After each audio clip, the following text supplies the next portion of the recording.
Black Star Network is here. Hold no punches. I'm real revolutionary right now. Black power. Support this man, Black media. He makes sure that our stories are told.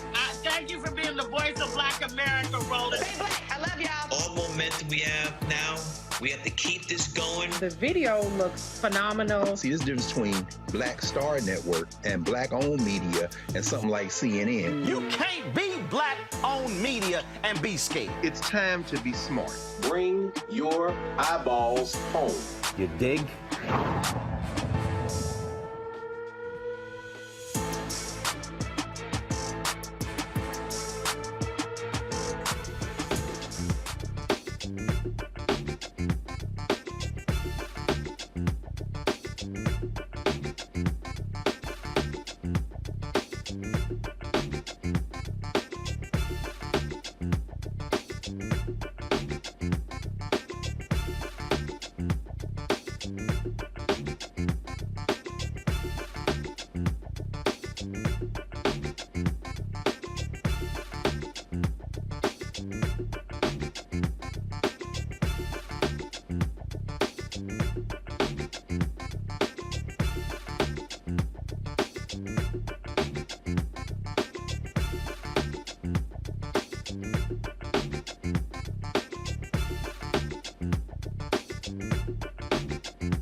Today is Monday, April 10th, 2023. Coming up on Roland Martin Unfiltered, streaming live on the Black Star Network. Justin Jones is headed back to the Tennessee legislature. Nashville City Council has appointed him to the position where he was expelled just last week by Republicans in the legislature. Now we wait to see what the Shelby County Commissioners will do when it comes to Justin Pearson there in Memphis. Levi's, they've got a diversity problem. Yeah, seriously, folks. You know what they've done? They literally are going to be using AI to diversify their models. How about us hiring some black models? It really ain't that hard. Also, more on Mondays will be coming to Tennessee. Reverend William Barber will join us. We'll talk about how he's joining with religious leaders on April 17th to deal with what's happening in that particular state. Really, y'all? The governor of Texas says he wants to pardon a man who was convicted of killing a Black Lives Matter protester because he disagrees with the jury. I told you these Republicans are out of their minds. Folks, that and more. Right here in Roland Martin Unfiltered. It's time to bring the funk. Let's go. He's got it. Whatever the biz, he's on it. Whatever it is, he's got the scoop, the fact, the find. And when it breaks, he's right on time and it's rolling. Best believe he's knowing. Putting it down from sports to news to politics. With entertainment just for kicks, he's rolling.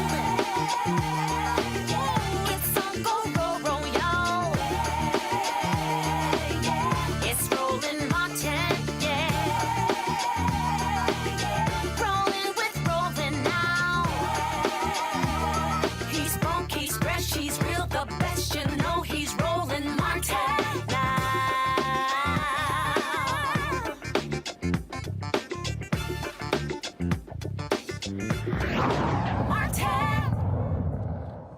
All right, folks, focus has been on Nashville today, where the city council there, in a unanimous vote, said Justin Jones is their choice to return to the Tennessee State House. That's right, folks.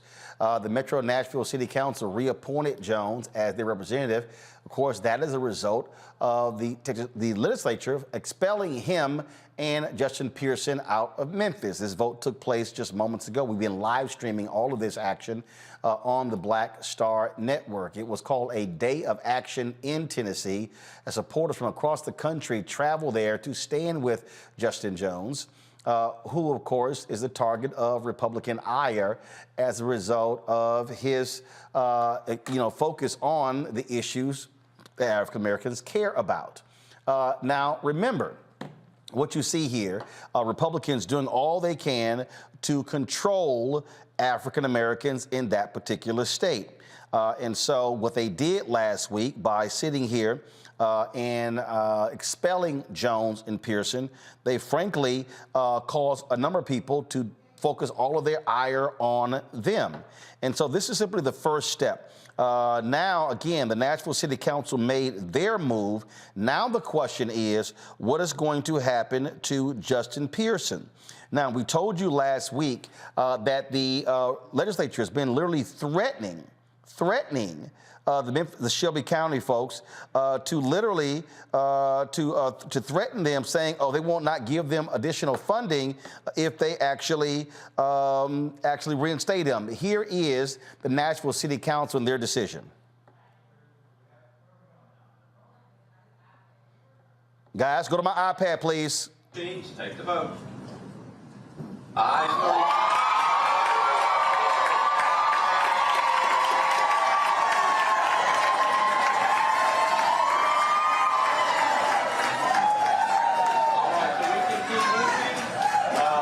Justin Jones has been elected as the interim successor.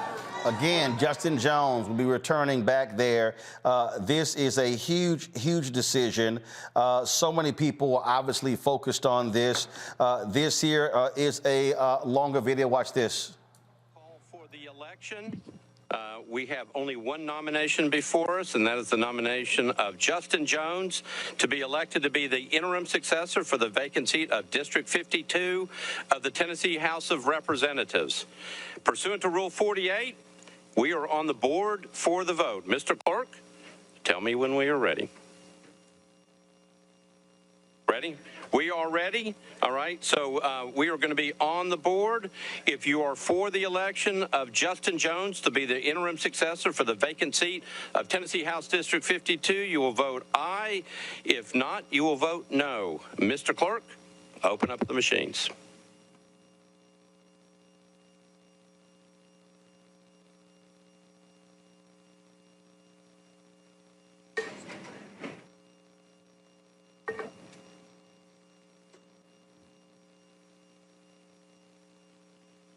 Votes are in. Mr. Clerk, close the machines. Take the vote. Ayes 36. No. Right now, we're going to be going to Nashville in just a second to talk about what's going on there. Folks have been on the ground there, of course, all day today, making their position known. My panel is Julianne Malveaux. She's the Dean, College of Ethnic Studies, California State University at LA. Dr. Amakongo Dibinga, Professorial Lecturer, School of International Service, American University. And then we'll be joined by Tamika Booker, Founding Managing Director, T. Booker Strategies. This is Amakongo, a very important moment for activists because, again, what we are seeing, not just here in Tennessee, in Oklahoma, they have stripped the committees of a black woman there, the only non-binary person in the legislature, saying that she impeded an investigation there. And I keep warning people, this is what Republicans are going to be doing across the country. Absolutely. And to be quite honest, I was mostly concerned for young people who were just getting involved in the process, who felt like their voice was going to be silenced, and maybe they felt like they were going to disengage from the process after what happened. And I'm so happy that, the council did this, because it gives so much hope for young people who got involved in the process and wanted them to make their voices heard. But we have to remember that at the end of the day, this should be a message across the country. It should not just be in Tennessee of because what if members of the council was majority Republican, right? And they were in step with the legislator. They would have also voted to keep Justin Jones out. And so this is a reminder, all of those branches of government, all those local and national and state parts of government that we feel are not consequential, from dog catcher all the way up, they are extremely consequential, because if we didn't vote, those members who are there now, then Justin Jones would not be returning. And hopefully on Wednesday, when they have the next vote, I believe Justin Pearson will be coming back as well. But we have to be mindful that this is what Republicans do at every level across the country. They will not stop. We pay, not on this show, but in general, people pay so much attention to, the House of Representatives and the Senate and so on and so forth. These individuals are strategic, and they know the law and the government on many levels better than most of us. But when we get involved and we learn and we change and we fight, these are the results. And so I'm excited just for what the process happened in general, but I'm extremely excited for the young people who marched down to the Capitol, who made their voices heard in person, in social media, who called their representatives. All of the things that we're saying they should be doing, Roland Martin, they did that. And their voices were honored again tonight, but we can't stop here. And we know that Representative Jones and Pearson are not going to stop here as well. And these Republicans need to realize that they could try to insulate themselves as much as possible, but when the people speak, they are going to listen. Julianne. This is another lynching in Tennessee, and the lynching didn't work this time. I'm reminded that Ida B. Wells started her career by documenting a lynching in the Curve area of Memphis, where her 3 friends were lynched because they had the nerve to speak up and start a grocery store, the People's Grocery. Now, these 2 brothers and the white woman that they kept, and that's a whole other story, they spoke up for young people in terms of guns. These people refused to do anything about these automatic weapons. And so these young brothers took to the well of the legislature. They did not disrupt the proceedings. Nothing was going on. They were making a statement, and therefore they were basically politically lynched and taken away from their seats. But again, this is another lynching in Tennessee. And the irony here, Roland, is that there is a member of that legislature who advocated for lynching. He's still there. Lynching is against the law, but there's a legislator, an elected legislator. They didn't censor him. They didn't say anything to him. He apologized, but nothing has happened. People have been involved in egregious behavior, and nothing has happened. But when 2 young brothers and the ancillary white woman choose to stand up, choose to speak out, they are being politically lynched. And so we know it's wrong. And Amakongo is right. What's beautiful about this is the number of young people who stood behind these young brothers and said, oh, no, I saw a sign that said, no Justins, no peace. I like that. That's a great play on words. But these 2 Justins, are basically the future. They are what we've all been waiting for, young people to get involved and to move forward. Folks, hold tight 1 second. We're going to go live to Nashville. We'll also come back to talk to Reverend William Barber about a Moral Monday taking place next Monday, April 17th, there in Tennessee. You're watching Roland Martin Unfiltered on the Black Star Network.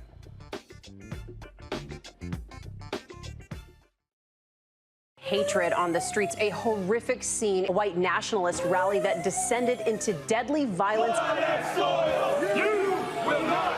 White people are losing their damn minds.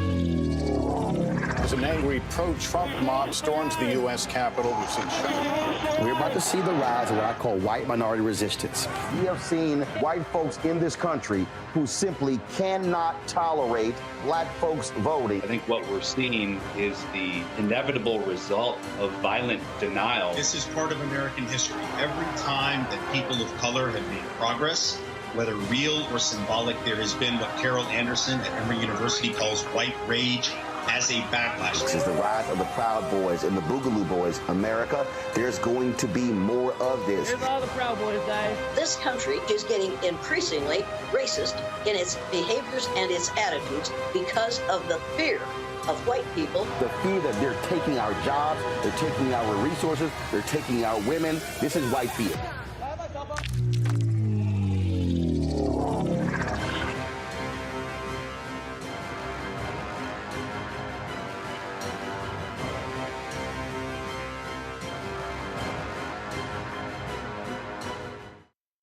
I'm Deborah Owens, America's Wealth Coach, and my new show, Get Wealthy, focuses on the things that your financial advisor and bank isn't telling you, but you absolutely need to know. So watch Get Wealthy on the Black Star Network.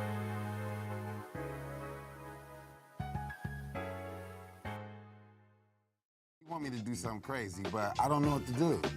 I'd rather just sit here. Hi, this is Cheryl Lee Ralph, and you are watching Roland Martin, Unfiltered. I mean, could it be any other way? Really? It's Roland Martin. All right, folks, welcome back to Roland Martin Unfiltered. There's going to be a Moral Monday taking place in Tennessee next Monday. Religious leaders will be joined with Reverend Dr. William Barber to focus on what's happening in that state. He joins us right now. Reverend Barber, glad to have you back on the show. Again, this gathering of religious folks, they're coming from all walks of life. Coming from all walks of life, interfaith, even people who may not be clergy, but who believe in the deep moral issues, and they're coming. We've been in touch with Justin. You know, Justin's a friend of mine long-term, Justin Jones and Pearson, both of them. They've been participating in Repairs of Breach Poor People's campaign. They talk about reconstruction, models of movement all the time.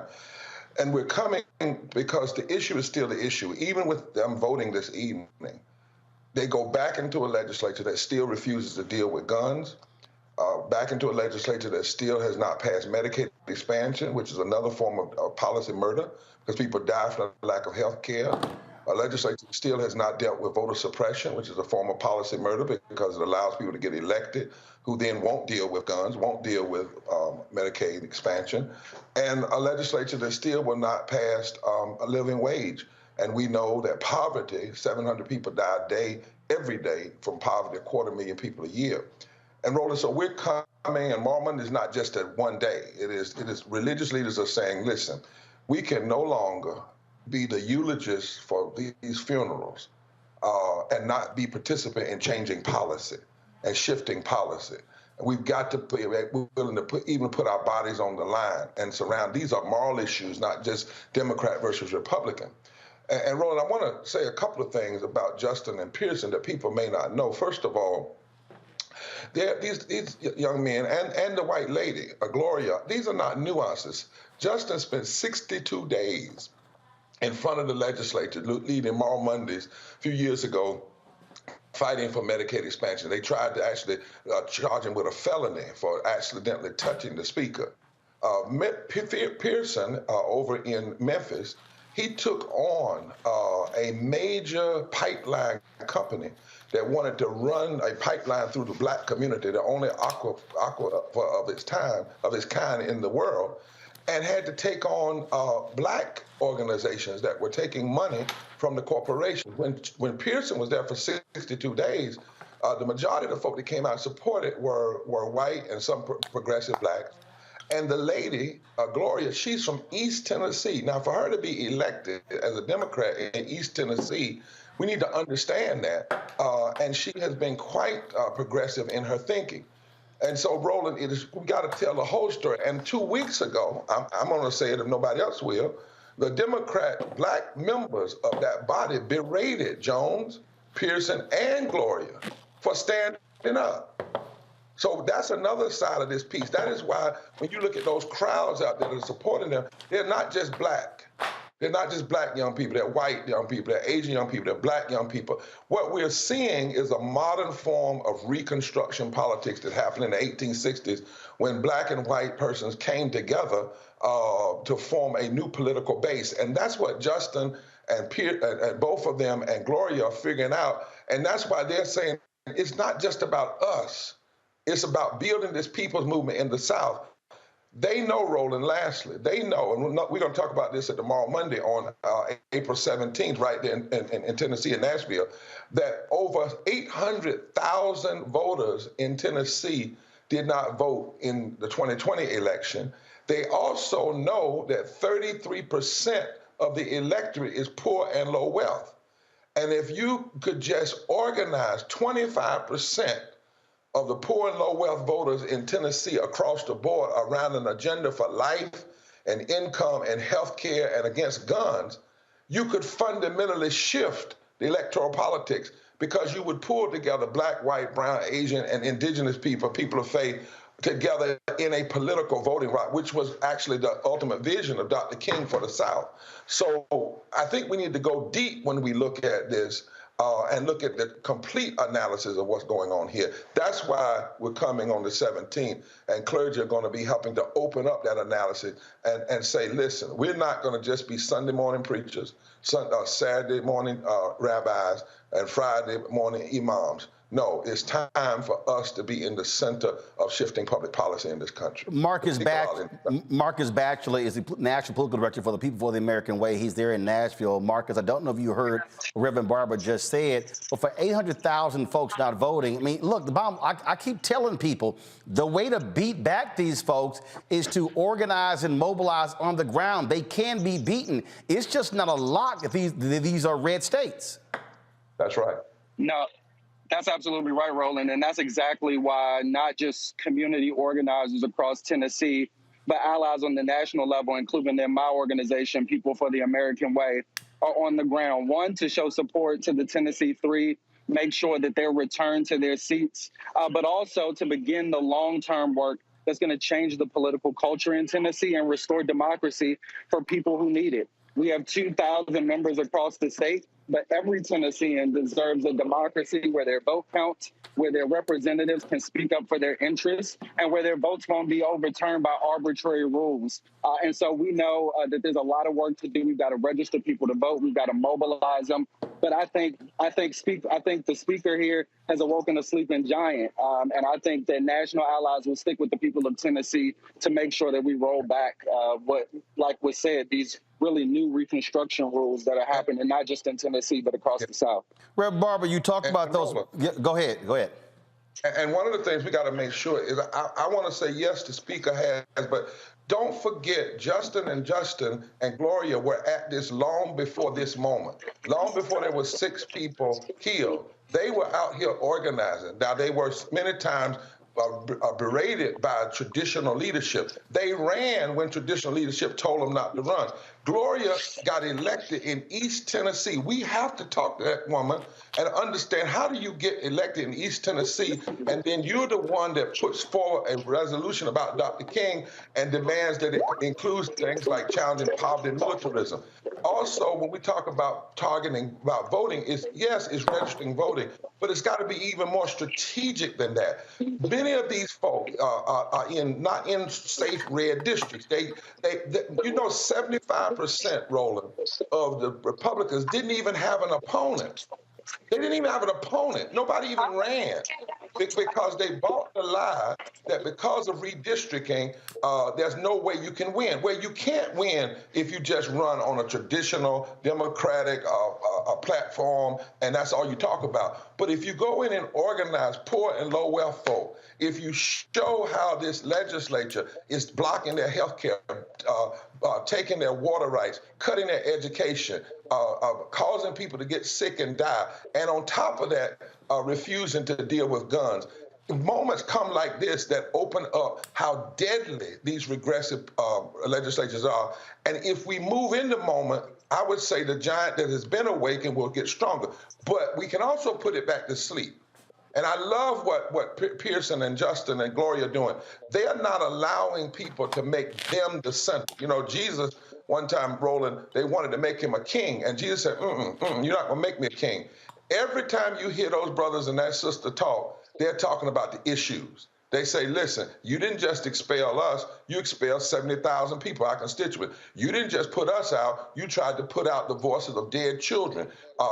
This is about all of us. They are using it, and we need for a moment, because a lot of folk want to just hop in and use the same old lines they've been using everywhere. This is Southern politics. This is Reconstruction that's been going on for a while. You know, Roland, what happened in North Carolina, and it took us 4 years to win in some major ways.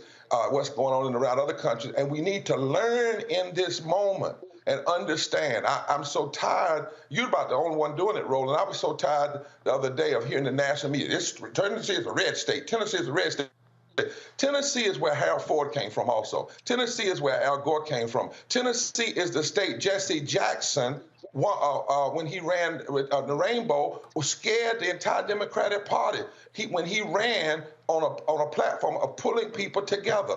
Though that same possibility is still there, but we must see it differently, do it differently, and we must learn from these young people and learn together, bring old and young, all of us together across racial lines, but never undermining the race critique, because the race critique and the class critique must be held together. Marcus, to that point, the reality is, look, there are going to be some people who are scared, traditional people. And look, I'm just going to go ahead and say it. I ain't got no problem saying it. I don't know where in the hell the Tennessee NAACP is. We've been trying to get them on my show for the past week. They can't even, Carol, they returning phone calls, emails?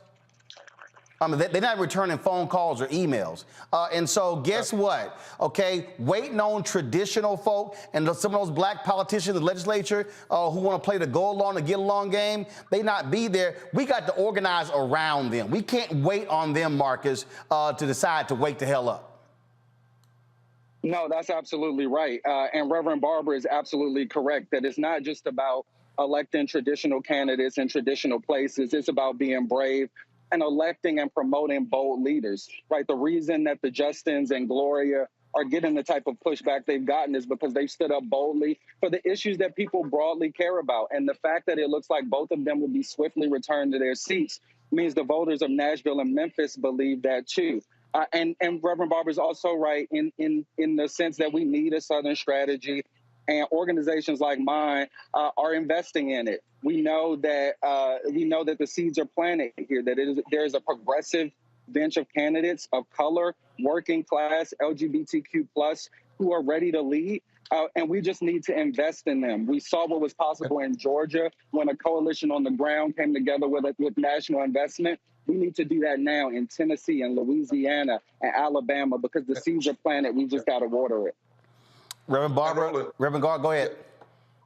We've been doing it, for years with Tomorrow Monday and with the Paris Breach Poor People's Campaign, and it's got to be from the state up. It's not just about electing federal level. When we did Tomorrow Monday in 2013, and I want you to know Justin and Justin both and Gloria have been following that movement, learning. They've been in our study groups and different things. But when we went for 4 years and we won a governorship, the state Supreme Court, we broke the majority of the Republicans in the state, the Attorney General. This can be done. The part of what and it is being done, but we've got to stay with it. And as you said, I can tell you when we did Tomorrow Monday, a whole lot of traditional folk never came up. We had people that couldn't handle black and white and brown. Look at these pictures you're showing on your camera. Notice you just saw Justin up there. He's not at the podium by himself. That's by design. Part of the way he learned that in Tomorrow Monday movement. You don't go to the podium by yourself. You make folk have to deal with the diversity. How did this woman, as I say, win in East Tennessee, standing for what she's standing for? These things can happen, but it's going to require us having the modern day kind of Southern strategy, knowing the numbers. And I want to say it one more time, Roland. 35% of the electorate in Tennessee is poor and low wealth. 6 babies were killed, and it caused this uprising. One of the things we're going to have to do is show how these policies are murdering people. Yep. Death has a way of inspiring people. I hate to say it, and it shouldn't be that way.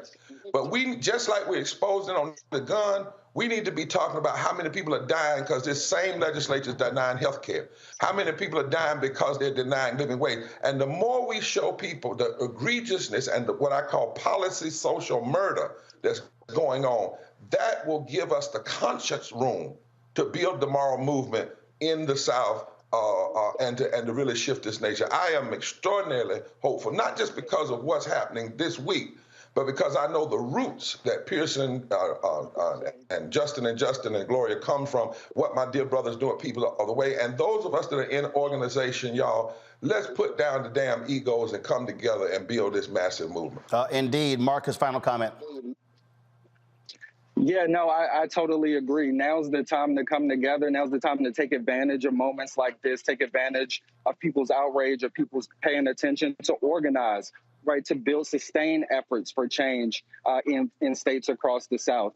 The electorate is there, the issues are there, the people agree. We just need to get out there and organize, come together. We're really excited to be here on the ground, organizing with folks on the ground, building their capacity to do that work. And so the message has to be that folks should stay involved, national organizations should get involved, and folks have to get up off the couch in communities all across the South and organize, because it's possible. We just have to do it. And by keeping representatives like this in the House to stand up and speak truth to power, we're encouraging more to come behind them.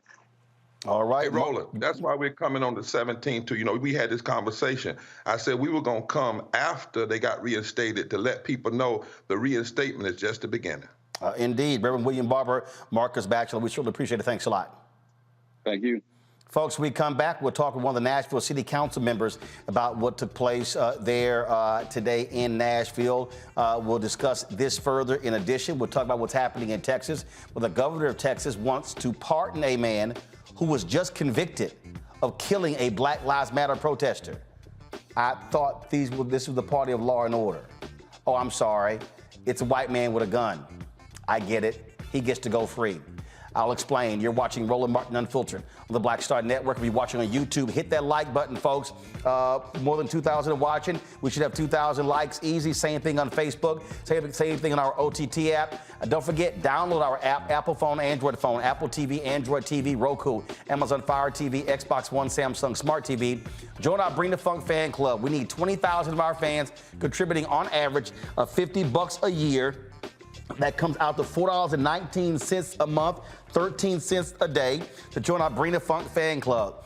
We hit that number, we raise $1 million. That funds what we're able to do while we're battling the ad agency, folks. So send your checks and money orders to P.O. Box 57196, Washington, D.C., 20037-0196. Cash App is $RM Unfiltered. PayPal R Martin Unfiltered. Venmo is RM Unfiltered. Zelle Roland at RolandSMartin.com. Roland at RolandMartinUnfiltered.com. Everybody who gives during the show is going to get a personal shout out. So go ahead and put your donation in right now, folks. Thanks a bunch. Back in a moment. I lost my daughter. I didn't know where she was. So I had to figure out how to survive, how to eat, how to live. I don't want to go into the details because she's here, first of all. She may not want me telling that story. But possession of her, the family broke down, fell apart. I was homeless. I had to figure out, I didn't have a manager or an agent or anybody anymore, and I'm the talent. So I got to figure out how to be the agent. I had to figure out, how does business work?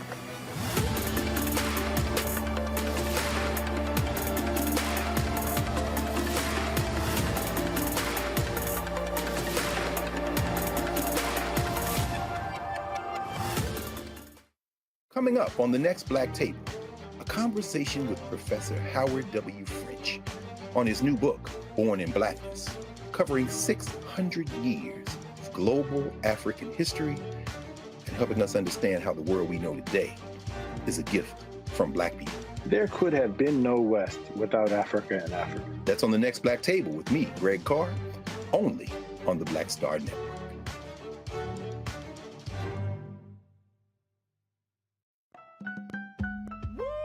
We're all in impacted by the culture, whether we know it or not. From politics to music and entertainment, it's a huge part of our lives, and we're going to talk about it every day right here on The Culture with me, Faraji Muhammad, only on the Black Star Network.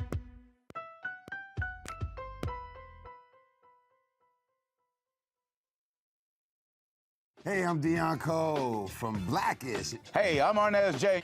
Black TV does matter, dang it. Hey, what's up, y'all? It's your boy Jacob Lattimore, and you're now watching Roland Martin right now. Stay woke.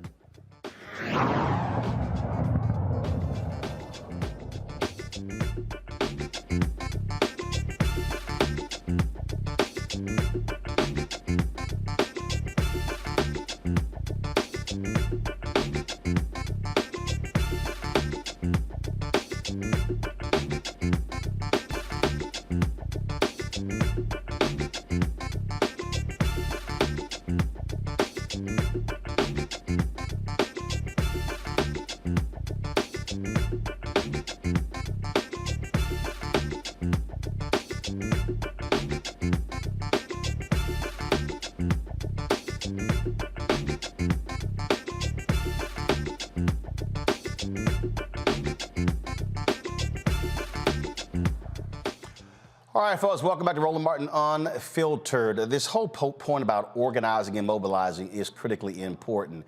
Omakongo is there, Julian is there, and then Tamika Booker is there as well. And Tamika, this is the thing that I keep trying to explain to people. I was debating, some people were upset with my commentary last week about some of the federal judges. I was talking about why we must vote. Some folks are like, yeah, we vote. No, actually, we don't. When you actually look at the numbers, when you look at the number of people who don't go to the polls, the largest group of people who don't vote are the folks who simply don't vote, who sit elections out. But they complain about what's going on.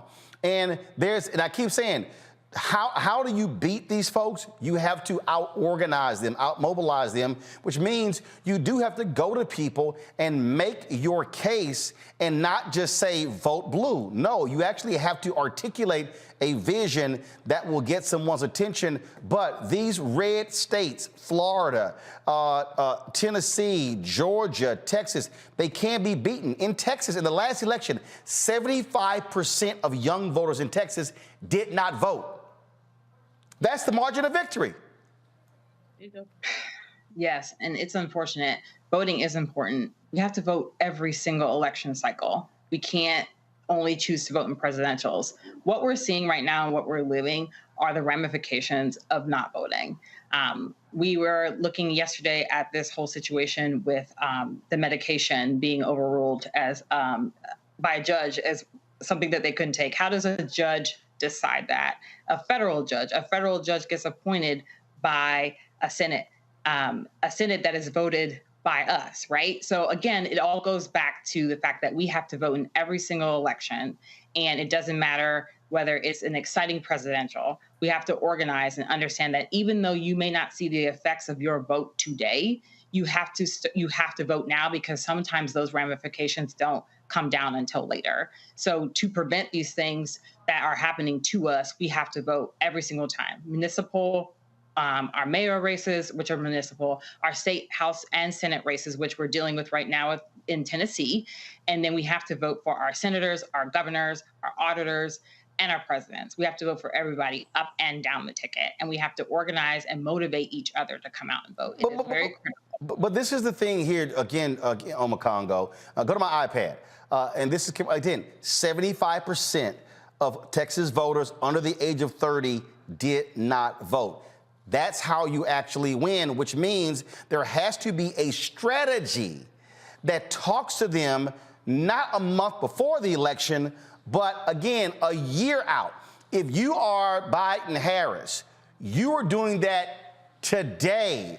You're not waiting for next June, July, next September. You are listening to people right now, having the conversations, talking about policy, connecting the dots, because to all the people who go, yeah, man, voting don't solve nothing, guess what? The other people, they're voting.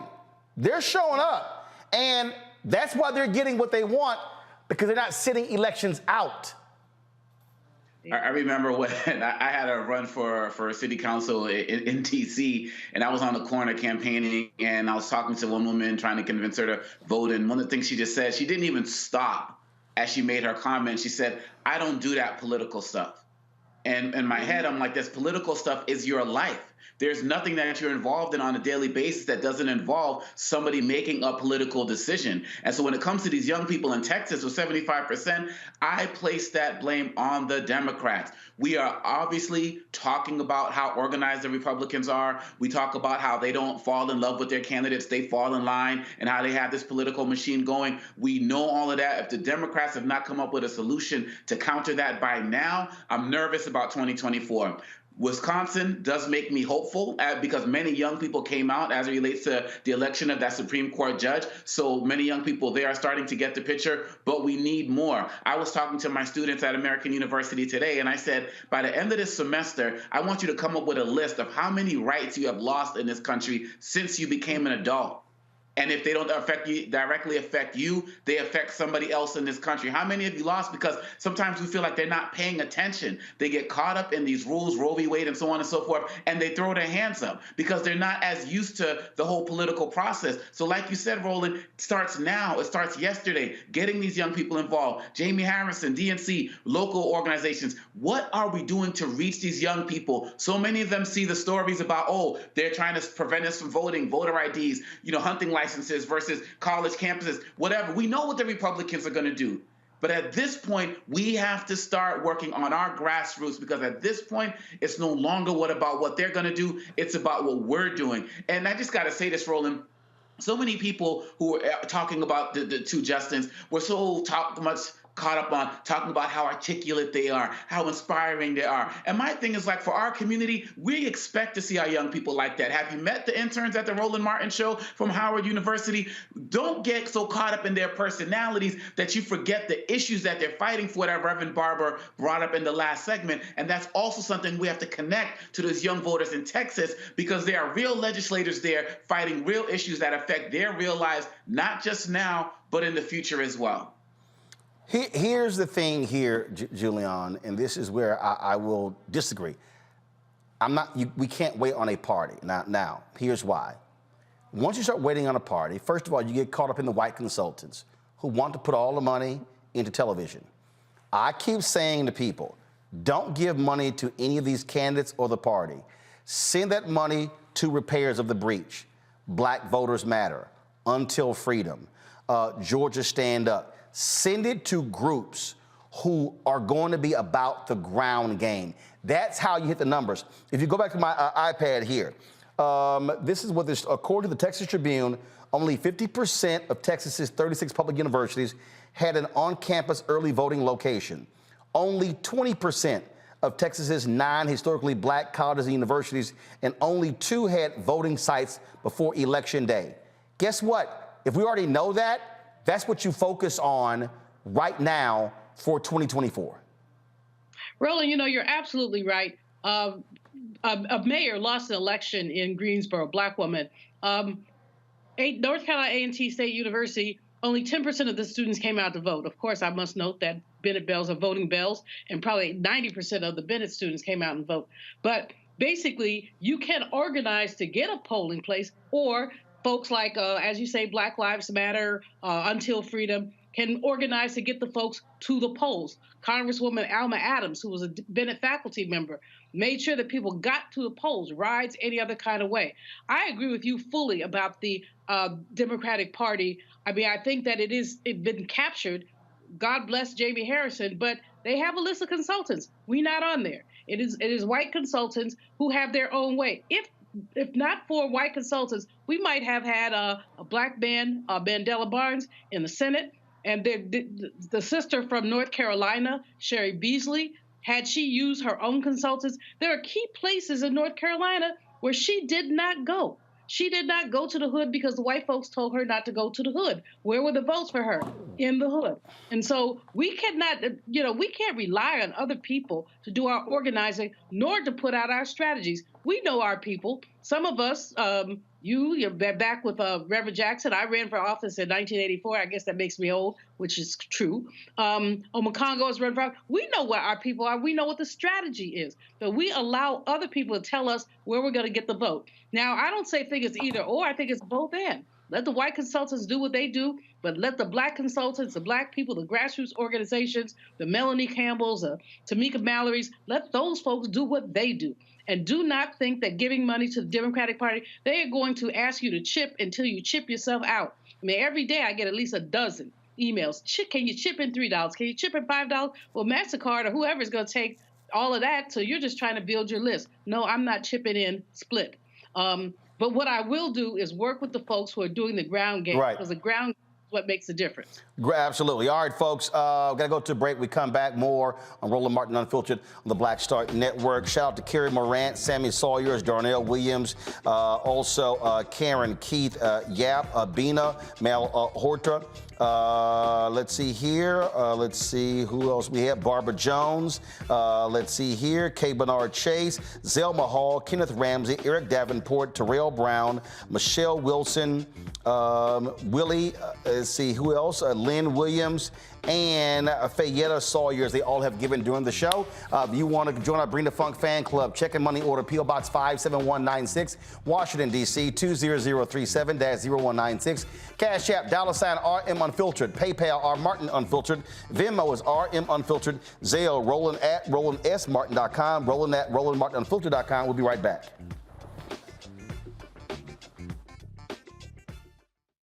When you talk about blackness and what happens in black culture, we're about covering these things that matter to us, speaking to our issues and concerns. This is a genuine people-powered movement. There's a lot of stuff that we're not getting. You get it, and you spread the word. We wish to plead our own cause. Too long have others spoken for us. We cannot tell our own story if we can't pay for it. This is about covering us. Invest in black-owned media. Your dollars matter. We don't have to keep asking them to cover our stuff. So please support us in what we do, folks. We want to hit 2,000 people, $50 this month, raise $100,000. We're behind 100,000, so we want to hit that. Y'all money makes this possible. Check some money orders. Go to P.O. Box 57196, Washington, D.C. 20037-0196. The Cash App is $RM Unfiltered. PayPal is R Martin Unfiltered. Venmo is RM Unfiltered. Zelle is Roland at RolandSMartin.com. On the next A Balanced Life with me, Dr. Jackie, Reentry Anxiety. A lot of us are having trouble transitioning in this post-pandemic society and don't even realize it. We are literally stuck between two worlds, in purgatory. How to get out of purgatory and regain your footing and balance. What emotions they're feeling and being able to label them, because as soon as you label an emotion, it's easier to self-regulate. It's easier to manage that emotion. The next, A Balanced Life on Black Star Network.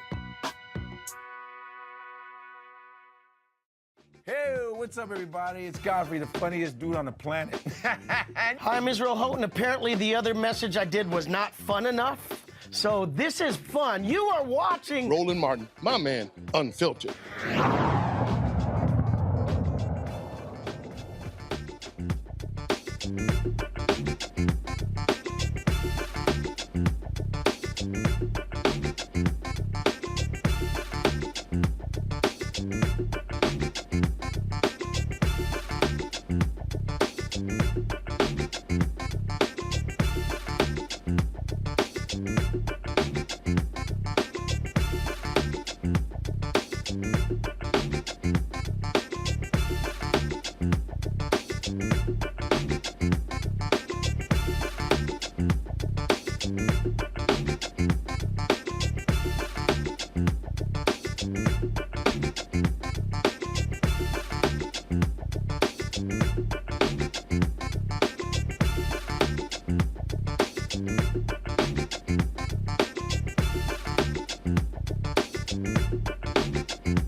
All right, folks, there is this really pathetic story out of Texas involving Texas Governor Greg Abbott that just literally makes no sense to me whatsoever.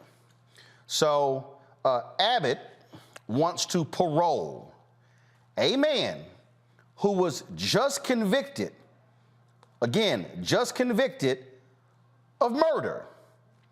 His name is Daniel Perry. He was found guilty of killing a Black Lives Matter protester. This is the story here from the Texas Tribune. After 17 hours of deliberations and an 8-day trial, jurors Friday found Perry guilty of murder for killing Garrett Foster, who was armed with an AK-47 as part of a group protesting police brutality. Perry, an Uber driver, had encountered the protest a few blocks from the Capitol in downtown Austin. Now, all of these conservatives were saying Perry should parole him. Okay, here's the problem, okay? We found out, again, so this is what Greg Abbott said. I look forward to approving the board's pardon recommendation as soon as it hits my desk, okay? This is from a tweet that he actually posted. He said, Texas has one of the strongest stand-your-ground laws of self-defense that cannot be nullified by a jury or a progressive district attorney. Unlike the president of some other states, blah, blah, blah, blah, blah. Okay, here's the problem here. Congo. A jury can reject a stand-your-ground defense. A jury can say, sorry, doesn't apply. And these Republicans, again, for all the folk who don't vote, they want to let this white man go who actually said before, I might kill some people on my way to work. Yep. And this, I mean, this falls in line with what we've been talking about all night as it relates to the Republican power grab. You're looking at overturning a jury. As you said, he talked about killing people on his way to work. And this is also something that we're seeing take place across the country. We know in Florida, for example, they have laws in place where you can run over protesters who get in your way. I think these Republicans are so, I'm not even going to say scared about what's coming in terms of a potential blue wave or the like. They just want power. And they want to flaunt their power as much as possible. And they are convinced in showing us, whether we're talking about abortion, whether we're talking about situations like this, that they don't care about science. They don't care about the rule of law. They don't care about the will of the people. They are going to respond to their constituents. They're going to focus on the NRA. They're going to focus on their donors at every single step. In your last segment, you talk about the need to fund and support local organizations. What more impetus do we need right now to get this governor out of office? Because not only is this problematic as it relates to this case, and I saw the interview with the fiance, and she's just talking about trying to live a personal life, and she has to live this publicly in front of everybody. Not only is this going to be a problem as it relates to overturning this verdict, but this is also going to create a permission structure to make other people feel like they can go out and commit an act like this, and they got a governor who's going to pardon them. Unlike somebody like Trump, who told insurrectionists he'll pardon them, and the like, who doesn't have the power to do that. Abbott has the power to do something like that, and there are going to be more protest people who are going to be emboldened to attack these protesters and commit other crimes because they're going to feel like they'll get a pass, even if they won't. That puts more of a target on our backs as well. Well, here's what. Hold on. Here's what he said. Here's what he said to. This is literally what he said when he was being interviewed. Go to my iPad.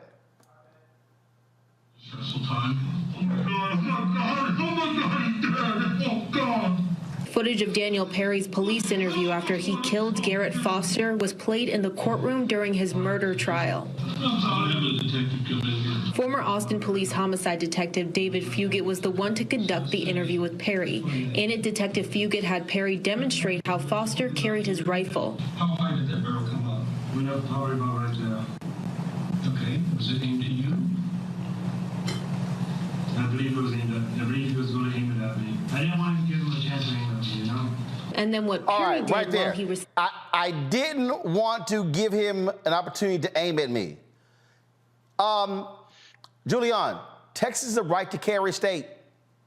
You can literally carry guns around. Yep. And Greg Abbott fully supports that. Oh, but he's a Black Lives Matter protester. Damn his life. I want to let this guy go. I was not going to give him a chance to aim his gun at him. There's no evidence that this brother was planning to aim his gun at anybody. This guy is a criminal. He's a murderer, and that's what needs to happen. But Greg Abbott has done so many things as governor that are indecent, immoral, and this would be among them. To say he will nullify, this is jury nullification at its worst. I will pardon the man. He puts the pardon out there before the man has even been sentenced. This is absurd, but this is what we've come to expect from D. Satan, Abbott, and several other Republican governors who basically are in denial. Your book, White Fear, what Reverend Barber is talking about, what so many others are talking about. These people, it's not that they're frightened, it's that they're reasserting. They're reasserting their rights. We had President Obama, now we have President Biden with Vice President Harris, and they scared. They're not scared of anything except for the fact that they no longer have white supremacy. Hold tight 1 second, go to break, we come back, we're gonna talk more about this. And again, it was Tucker Carlson who implored him on Friday to pardon him. Next day, Abbott says, I'm pardoning him. I guess we now know who's calling shots in Texas. It's Tucker Carlson. You're watching Roland Martin Unfiltered on the Black Star Network.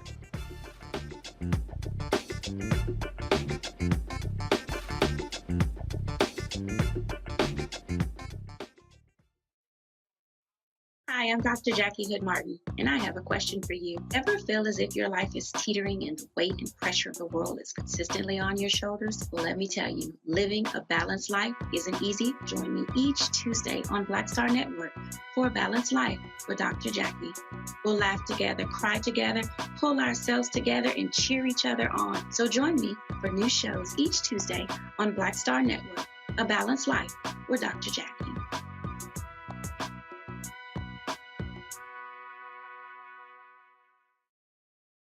We feel the hidden impacts of climate change that land harder in Black, brown, and Native communities. Not many people talk about it because they clearly don't know our lives. But with President Biden's landmark infrastructure and climate plans, our issues are finally seen. Removing lead pipes means we know our water is safe. Cutting carbon pollution helps our kids breathe easier. 1.5 million new jobs means stable work in communities. The impact we need. Right now. Pull up a chair, take your seat. The Black Tape with me, Dr. Greg Carr, here on the Black Star Network. Every week, we'll take a deeper dive into the world we're living in. Join the conversation only on the Black Star Network.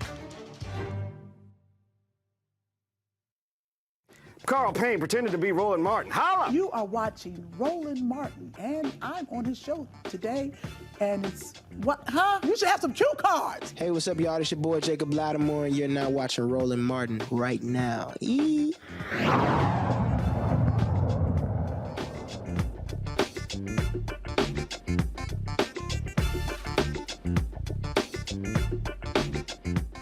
Again, folks, so Tucker Carlson goes on Fox News and he says that the governor should pardon this guy, Daniel Perry, who shot and killed a Black Lives Matter protester. Now, the guy admits to cops that the person he shot and killed, Garrett Foster, never pointed a weapon at him. Nope, didn't point a weapon at him at all. That's Garrett Foster right there. He didn't say that. He said, I didn't want to give him a chance to aim it at me. So why in the hell are you shooting? That's dumb. Here's white nationalist Tucker Carlson. That tonight we extended an invitation to the sitting governor of Texas, Greg Abbott, to come on this show on Monday. And we wanted to ask if he was considering a pardon for Daniel Perry. But for some reason, Governor Greg Abbott's office told us he just can't make it and that we should talk to the Attorney General of Texas, Ken Paxton, instead. So that is Greg Abbott's position. There is no right of self-defense in Texas. That tonight we extended an invitation to the city. So first of all, y'all, I'm a native of Texas. Tucker Carlson is a flat-out lying punk ass. There is a right to self-defense in Texas. But what you can't do is just kill folk just because. And the reality is, this guy, Tammy, is on record as saying, I might kill some people on my way to work. That's what he said. I had these moments where I'm like trying to be in reality, like, why would a governor pardon a vigilante? And then it goes back to everything we just talked about. It is white supremacy, it's extremism. You have moments like these where you see a governor who has done some egregious things, and they are sending a very clear message. You can stand up and protest and fight for what's right, but we are what you believe is right and what we believe is right. But we're still in power. We're still controlling what's going on. And we're seeing this across the country with many different issues, right? And this here is a clear one. It's obvious. This man was convicted, and you're going to still pardon him when he's out here saying he will kill people. What is going on here? And we really have to ask ourselves that. We have to look at the bigger picture. This goes back to the first question you asked me about voting. This is why we don't need any other reason to vote than this. This man should not be the governor. He should not go any further than this. We are seeing this, especially, as you mentioned, in the states like Florida, Texas. We're seeing it in Tennessee, where we have to organize ourselves. We have to get out and vote ourselves, because these people are continuing to be in power and get away with these egregious acts. This is ridiculous. And he was not fit to be an officer. He's not fit to be on the streets. Can't believe he's actually going to be able to, this is actually going to happen. This is dangerous for us as Black people. This is dangerous for Americans. And we have to see that these extremists are getting into too many places of power. We're seeing it in Congress, and we've got to be able to stand up and vote against it. This here is Whitney Mitchell. She was Garrett Foster's fiance. She was with him when he was shot and killed. This is an interview she did with KXAN out of Austin. I was disgusted, and it was shocking to see that after everything that me and Garrett's family have been through to get to this point. I was still relieved to see justice for Garrett, and then just for all of that to just be completely taken away is like extremely horrifying, and I don't understand it. You go on social media and you look at all of these conservatives. They're out here, they're on here on Congo, and they're, oh my God, this governor must do this. This guy was defending himself again. I mean, these people are nutcases. That's what they are, pure and simple. They're absolute nutcases, and they despise Black Lives Matter protesters, and they believe they have the right to shoot and kill anybody when they feel like it. And the only word I would add is emboldened nutcases. You know, and it doesn't matter who it is that they're protesting. They can kill Black activists, they can kill white activists. It doesn't matter. If you are against their issues, they will mark you for death or some type of hostility in some way, shape, or form. And one of the things I've been thinking about during the break and all of this is, once he gets pardoned, does he also get his gun back? Right? Does he lose his right to own rifles or anything else that he has? I doubt it in a state like Texas with the laws that they have. And so he can be right there out on the streets again, doing the exact same thing. And there's basically an infrastructure in place to support him. So he can go to another, he can go to an anti-abortion rally, or he can go to another Black Lives Matter rally, if there's another shooting. What could prevent him from doing the exact same thing? You want to talk about there was no premeditation? He talked about it, premeditation. The person wasn't actually aiming at him. He shot beforehand in a stand your ground state. Literally, Roland, there is nothing to stop him from doing the same exact thing again. And so when we look at the structure that's been created, this is what I mean, that we have to understand that if people will see that, there's the ability for more copycats. There's the ability for people to get out there and want to do the same thing. And so if, as Tammy was saying, if this is not an incentive for us to get out and vote and work to change the structure, those 75% of young people and students who didn't show up in Texas, there's no way that this cannot be you or your friends in some way, shape, or form. This is what being emboldened looks like, and it is happening across the country. This man should not have the conviction overturned, should not have the ability to fire a weapon again. He should not be embraced, like you said, by these nutcases, but he is not the only one, and he won't be the last one unless we do something about it. Julian, this is from the Texas Tribune. Again, according to Austin police, Perry was driving for Uber when he stopped his car and honked at protesters as they walked through the street. Seconds later, he drove his car into the crowd. Police said Foster, who was a 28-year-old white man and an Air Force veteran, had been seen openly carrying an AK-47 rifle at the time, which was legal. There are conflicting accounts as to whether Foster raised the rifle to the driver before Perry, who was also legally armed, shot and killed Foster and fled the area, police said. He called the police and reported what happened, claiming he shot in self-defense after Foster aimed his weapon at him. Perry is also a white man.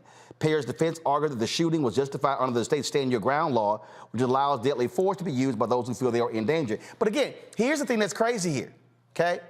He tells the cops he never aimed it at them. And he lied. And he made a series of social media posts.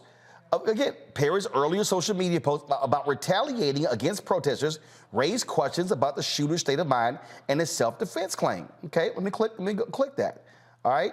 Okay, the guy actually said that. Here we go. Let's see. When Donald Trump tweeted that protesters, anarchists, agitators, looters, or lowlifes protesting in Oklahoma would face a much different scene than protesters in New York or Minneapolis, Perry responded from a now-deleted account saying, "Send them to Texas, we'll show them why we say don't mess with Texas." Yep. He also, let's see here. He also made other comments. He said he made other comments in tweets as well. And again, what's a trip is, all of these conservatives are sitting here standing with this guy because he's an Army veteran. Well, the guy he kills an Air Force veteran. Hello. You know, this guy, first of all, he's a GD liar. He's a big-time liar. And he went out with a gun to kill people, to kill Black Lives Matter protesters. He didn't care whether they were black or white or veterans like himself. He just wanted to kill somebody. That was his choice, was to kill people. And that's why he did it. When he said, you don't mess with Texas, I mean, he set this thing up for himself. And, you know, what enrages me, Roland, when we look at this, not only Greg, Governor Abbott, whatever, Tucker Carlson, why does Fox keep his behind on the air? Well, I know he's got a fan club, he's got people, but he literally is inciting violence with some of his statements. And he basically shows his basic disregard for human life when he says that the governor should pardon this murderer, because he was, quote, standing his ground. Now, you know, we can't stand our ground, but he was standing his ground. I'm just disgusted. I'm disturbed, and I think we all are. But beyond being disgusted and disturbed, what we have to be is basically vigilant. We have to make sure that we are dealing with some of these issues. As Owakongo said, and to me as well, we have to be organized. We have to be voting. Now, anybody in Texas who is not voting, by you said 75,000 young people did not vote. That's scary to me, because what you're saying is you don't care if some fool shoots you when you're protesting. We've told you to protest, but we've also told you to vote. So taking it to the streets doesn't work if you don't take it to the voting booth. And that's the double power of what our people have to do. Too many of our young people are not doing that. And I don't know why, but I do know many young people have been turned off by the political system. Well, turn back on, y'all. I mean, how do you think our foremothers and forefathers felt when they had to stand in line, count the jelly beans, do all that? They still kept trying to vote. How dare you stay home, especially in the face of what's happening, not to all of us, but to you too. You too. You're the one walking down the street. Us old folks ain't gonna be walking down the street. You walk down the street, and if somebody shoots you, you're gonna say, no, we have to fight. We have to fight. I have said numerous times on this show, trying to explain to you about the white nationalist views on Fox News. I've made it perfectly clear as well what we're seeing out of Texas. Texas Governor Greg Abbott is an absolute embarrassment and a disgrace. So is Lieutenant Governor Dan Patrick. These people, I told you they don't care about life. They're not pro-life. They will sit here and defend this man because he shot and killed a Black Lives Matter protester.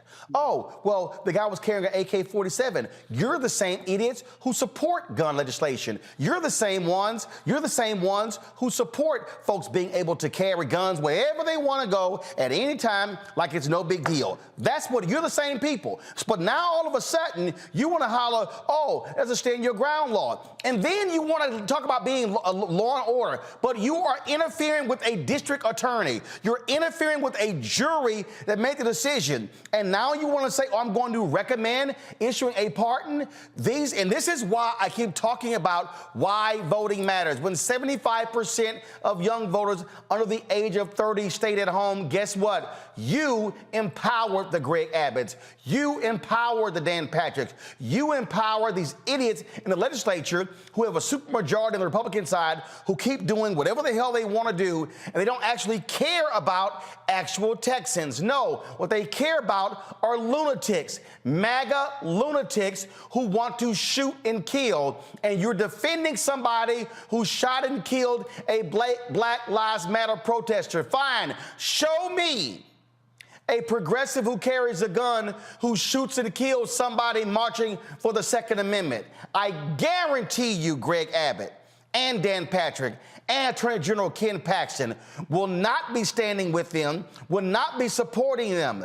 These people are sick and demented, and the only way you beat them is you have to mobilize and organize to throw them out of office. They do not care. But again, some of y'all who want to keep saying, nah, man, voting don't solve nothing, all you're doing are empowering the people who vote for the Greg Abbotts of the world. You're empowering the people who support the Ted Cruzes of the world. You're empowering the people who support Fox News and Tucker Carlson. So, if you're perfectly fine with the country going the way it's going, with these people in charge, well then shut up. Complain about nothing, because you literally are part of the problem. Absolutely. I'll be right back on Roland Martin Unfiltered.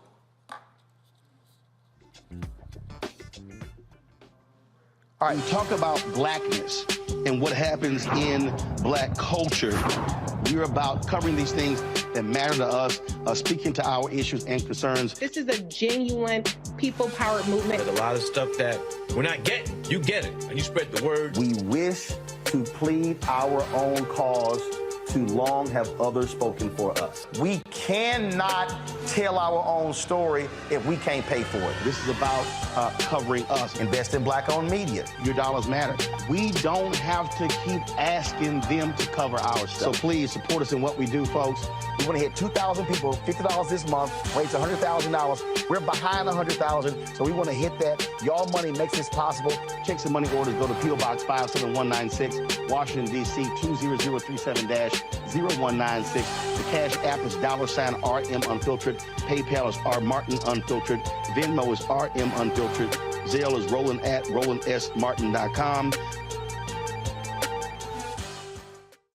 Coming up on the next Black Tape, a conversation with Professor Howard W. French on his new book, Born in Blackness, covering 600 years of global African history and helping us understand how the world we know today is a gift from Black people.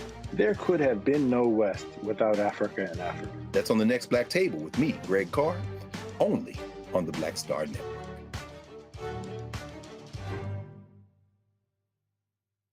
Hey, yo, Peace World, what's going on? It's the Love King of R&B, Raheem Devon. Hey, I'm Cupid, the maker of the Cupid Shuffle and the Wham Dance. What's going on? This is Tobias Trevelyan.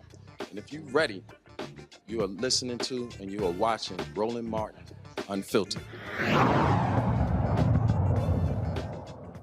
Chanaka Virtue is a councilwoman in Nashville. She joins us right now. Councilwoman, glad to have you on the show.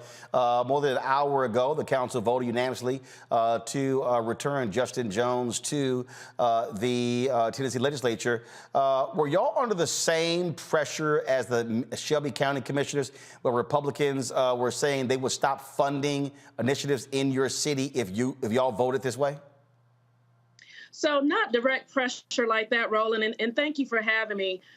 We have a big vote coming up as it relates to the Titan Stadium.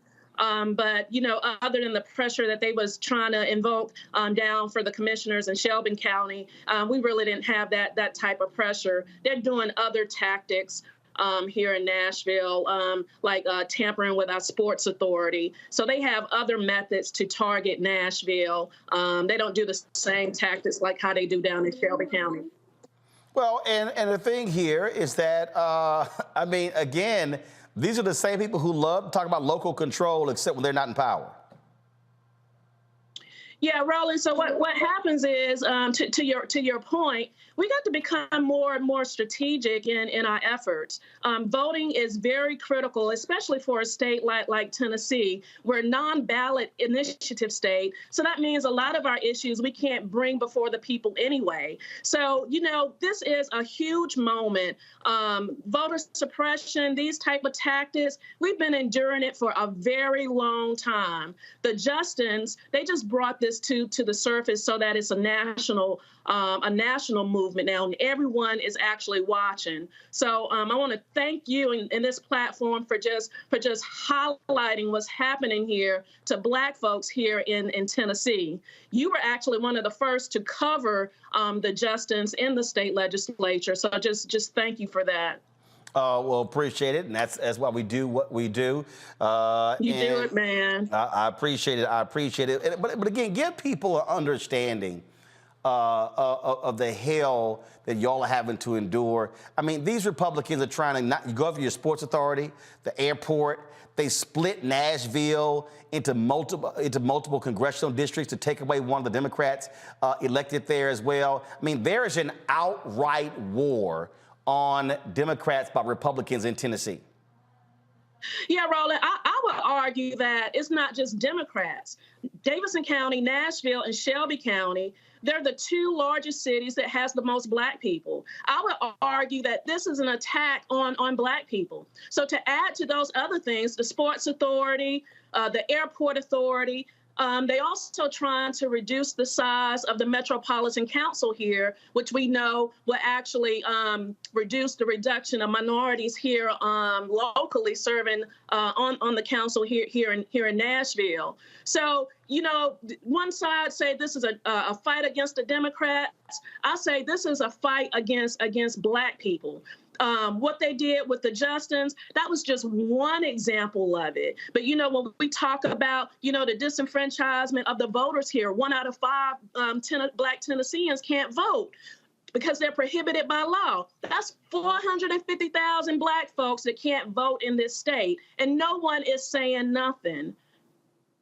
And the thing here, again, they claim they love democracy. They love talking about the Constitution. But again, this is a naked power grab. And I keep saying to people, they are going to use power when they have it. And having the supermajority allows them to do whatever the hell they want to do. Absolutely, Roland, and we're seeing it. It's on full display. It's on full display. They're expelling. Trying to expel two Black men here, you know, for the state legislature. They're trying to divide up to reduce this council size by half. Well, we got an injunction today, so thank God for the courts as it relates to that we're still holding as it relates to our council size. This body locally is the most diverse than it's ever been in the history of metro government. And those people up on the Hill, they actually know this. I say this again, Roland. This ain't an attack just on democracy. This is a war on Black people in Davidson County and in Shelby County. Absolutely. And again, what you're saying, and correct me if I'm wrong, doesn't Tennessee depend upon a lot of the money that comes from Nashville and Memphis? Absolutely, absolutely. We're the top economic generators for the state. So they love that money that comes from Nashville and Memphis, but they can't stand the politics in Nashville and Memphis. They can't stand it. I would say they can't stand the Black folks in Nashville and Memphis, but they love the money. Oh, absolutely. Just like those white Republicans in Mississippi, they love that money that comes from Jackson, Mississippi, but they hate the fact that Black folks run it. They hate it. They hate it, Roland. They hate it. So you said you got the injunction. What's next?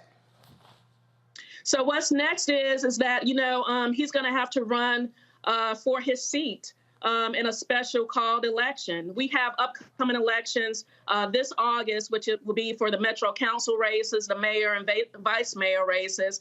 So I don't know if they're going to put will they call for his special election this upcoming August, or will they call for it to be at a later date?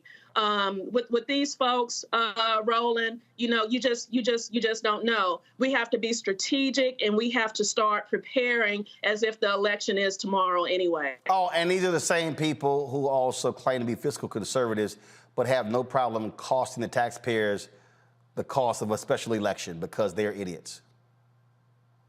Exactly. I couldn't have stated it any better. All right, then. Keep up the good fight. And we'll be standing with y'all. Roland, keep covering us. We didn't have a voice here before you highlighted this. I mean this with the most sincerity. Keep covering this. There's a lot of shit going on here. Oh, I'm sorry. Don't worry about it. The show's called Unfiltered. Baby, it's called Unfiltered. You can cuss. Don't worry about it. You can cuss. Okay. There's a lot of stuff going on here, Roland, that's disenfranchising Black folks here in Tennessee. From the Community Oversight Board, to 17-year-olds, they're changing the courts that they're going to be showing up. So they're overhauling the juvenile justice system. It's a lot of stuff that they're doing that's hurting Black folks here in Tennessee, Roland. We're worse than Mississippi, and I'm appalled to say that. I'm ashamed to say that. We're worse than Mississippi now. Oh, I gotcha. Well, we're going to stay on top of it. More Mondays comes there next Monday. Reverend William Barber will be there with the clergy. We look forward to that as well. And so the fight continues. Thanks a lot. Thank you so much. All right. The thing here, Julian, that one, this is why I keep trying to explain to people why they got to support this show. They got to support Black-owned media, because MSNBC and CNN, they only started showing up when they got expelled. Yep. We were, again, as Reverend Barber said it, we were there. We had both Justins on this show when they were fighting, before Justin Jones was even in the legislature, had them on with their fight. And that's the whole deal. That's how the rest of these guys work. And so, look what's happening in Tennessee, how they're attacking Tennessee State. How they're trying to get rid of the Board of Trustees. They now want to get rid of the president and leadership because they dared ask for that $500 million they were owed. This is why we must have our own media and not wait for white mainstream media to all of a sudden go, hey, let's pay attention, because I'm telling you right now, CNN, MSNBC, ABC, CBS, NBC, all of them, they'll be gone in a week. You're absolutely right. I mean, they show up after you show up. Let's be clear. That sister gave you props that you basically deserve them. As Dr. Cole likes to say, my cup runneth over so much, I got to drink out the saucer. That's you and what we're doing with our media. Because the fact of the matter is that people love to come in and swoop and come out. what's happening to our community, it's deep-seated, it's long-term. We're going to look up. We are going to look up and see some things. I was in... When I grew up, Black population was 15%. Now it's maybe 4%. Maybe people would not even say. Went to college with Palmer Page. All right, Julian, hold on one second, because your audio is going in and out. We're going to try to fix that problem. Congo. I mean, again, I just keep trying to explain to people, if you're begging mainstream media to do stuff, you're going to be begging. We've got to have our own, where we are focusing and we are highlighting people before they so-called make it. Absolutely. I mean, I remember one of the nights that we had Justin Pearson on after he got elected and talking to him about his platform. And shoot, let's give you another recent example. Brandon Johnson in Chicago. And you talked about the fact that his opponent refused to come on Black media. You know, you had him on. We talked to him last Monday. Next day, you know, won that election as well. So if these guys aren't going to get the message now, they may never get it. And going back to an earlier segment, when we were talking about many of these white consultants who are working with these candidates, they are not directing them towards Roland Martin Show and Black-owned media, and they're doing it at their own expense. And so really at the end of the day, next, like you said, they're going to be back to Ukraine, they're going to be back to all of these other things next week. But if we keep the focus going, if we keep the energy going, we are going to lead the change. And there shouldn't be a politician in America right now who wants to seek higher office or maintain higher office that's going to underestimate the role of Black media. And like you said, we don't have to ask them for nothing. We have to keep doing what we're doing, supporting each other, the names of people that you read off, you know, who contributed during the show, because really at the end of the day, when we uplift our community, the community responds. And these major networks better get with the game sooner than later. We told you on Friday the federal judge's decision out of Amarillo, Texas, dealing with the abortion pill. The Biden administration, they've made it clear they're going to appeal that. Another federal judge issued an injunction. But people need to understand that this all-out war, this is exactly what it is. Ianthe Metzger is the Director of State Advocacy for Communications for Planned Parenthood Federation of America. Ianthe, look, this is very simple. They're not stopping with the federal level. They're going to the state level. I mean, they made it perfectly clear. They are going to go at... Look, Clarence Thomas said in his ruling in Dobbs, they're going to go after contraception. They're going after... Hell, they may try to outlaw condoms. I can't hear you. Ianthe, you're on mute. Can you hear me now? I can hear you. There you go. Now we got you. Go ahead.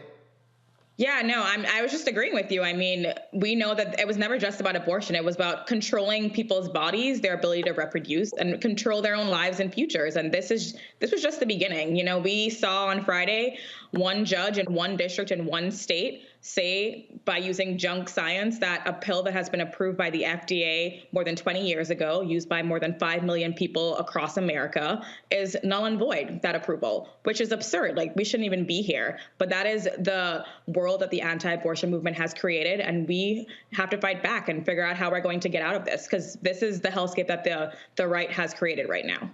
You know, but how do you get people to understand what is at stake? Again, I said earlier on the show, voters under 30 in Texas, 75% did not vote in the midterms, even with the extreme laws being pushed by Greg Abbott. And so, what is it going to require to get folks to wake up and realize what's going on, and not protesting after the fact, but understanding what they're doing now?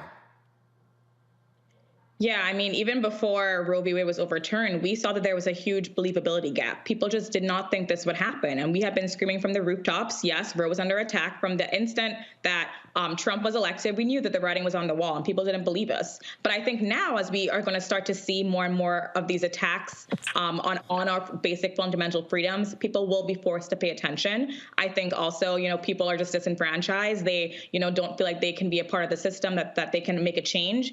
And we need to show them that that's not true. You know, we saw what's happening in Tennessee, where people are showing up and trying to make their voices heard against these attacks on democracy and silencing people. And so we need to just continue moving forward. But at the end of the day, you know, this is not going to be a one election overnight issue that we solve. They have been weaponizing the system for the past 50 years. And it's going to take us maybe just as long to get back to where we need to be. But we can't be disheartened by that. Well, I think, to be perfectly honest, I think there were a lot of people who were pro-choice who simply assumed, and frankly, there were people who got lazy.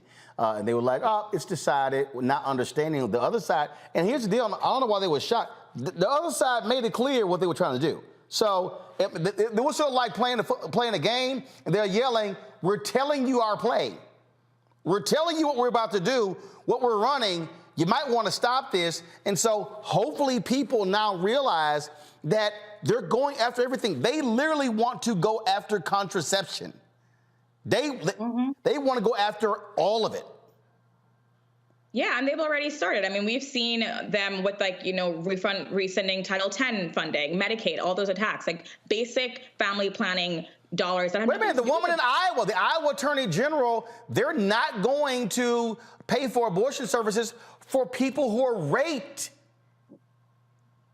Yes. Yeah. Many of the bills that are passing right now do not have exceptions for rape and incest, or even life of the mother in some instances. They literally do not care. They do not care. Unbelievable. Well, look, keep us abreast of, again, what y'all are doing. This thing, again, goes beyond the issue of abortion.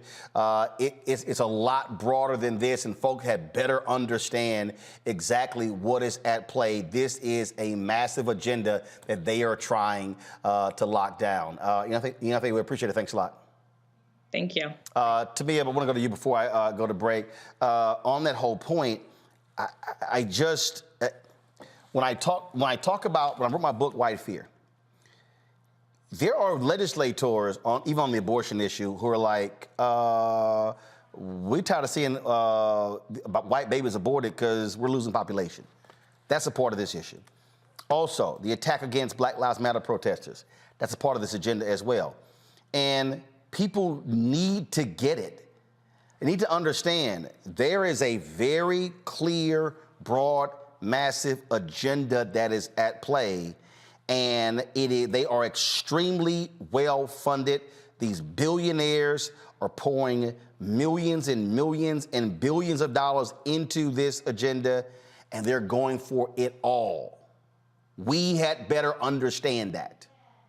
Yes, and when she was talking, I was thinking about it when she talked about the contraception and how they were going to go after it. And I was thinking back to when I first got into politics in the early 2000s, how this issue has never gone away.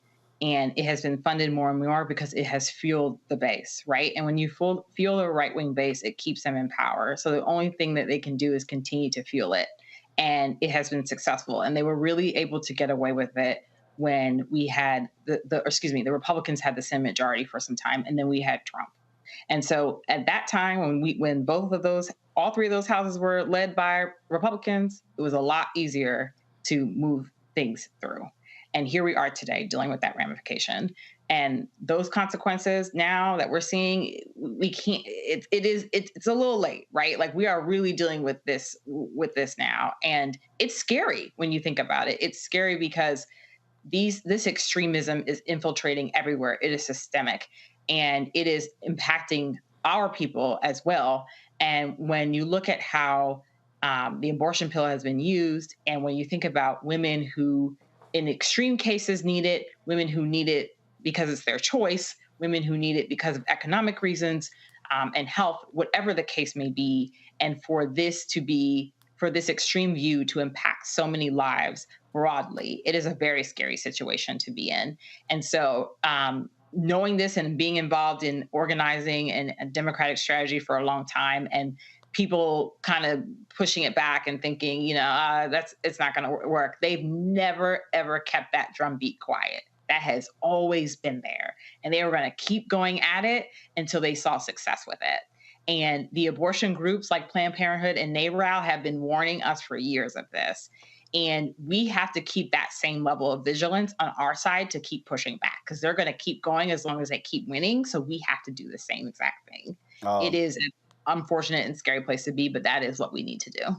Indeed, indeed. All right, y'all. Gotta go to a break. We come back more on Roland Martin Unfiltered on the Black Star Network. Again, if you want to support us in what we do, please do so. We appreciate those of you who have given. Jacqueline Holloway, Tommy Williams, let's see here. Brenda Sterling, Jeffrey Oliver, Wendy Blue. Thanks a lot for giving during the show. If you want to do so as well, folks, do so. See your check and money orders, P.O. Box 57196, Washington, D.C., 20037-0196. Cash App, $RM Unfiltered. PayPal is R Martin Unfiltered. Venmo is RM Unfiltered. Zelle, Roland at RolandSMartin.com. Roland at RolandMartinUnfiltered.com. We'll be right back. On the next Get Wealthy with me, Deborah Owens, America's Wealth Coach, have you ever had that $1 million idea and wondered how you could make it a reality? On the next Get Wealthy, you're going to meet Liska Askalise, the inventress, someone who made her own idea a reality and now is showing others how they can do it too. Positive, focusing in on the thing that you want to do, writing it down, and not speaking to naysayers or anybody about your product until you've taken some steps to at least execute. Liska Askalise on the next Get Wealthy, right here, only on Black Star Network.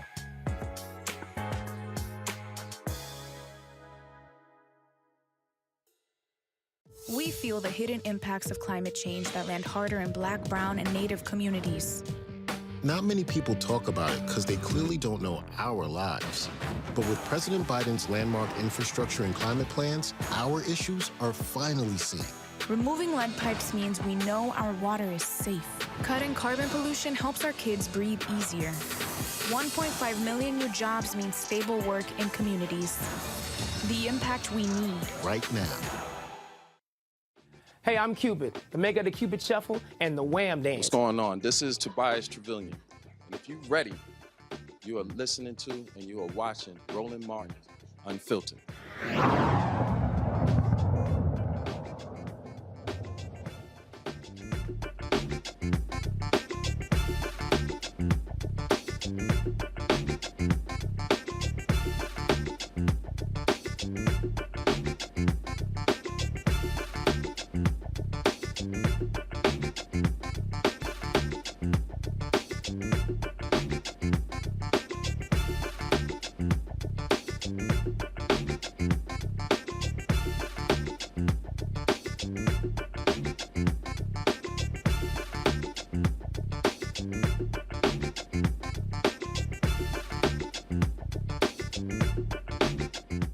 A New Jersey detective who shot and paralyzed an unarmed black man will not face charges. A Mercer County grand jury concluded a detective, Michael Gettler, was justified in firing 4 shots at Jajuan Henderson in February of 2022. Shortly after midnight on February 12, Jajuan was sitting in a parked car outside his home when plainclothes officers in unmarked vehicles approached him and boxed him in.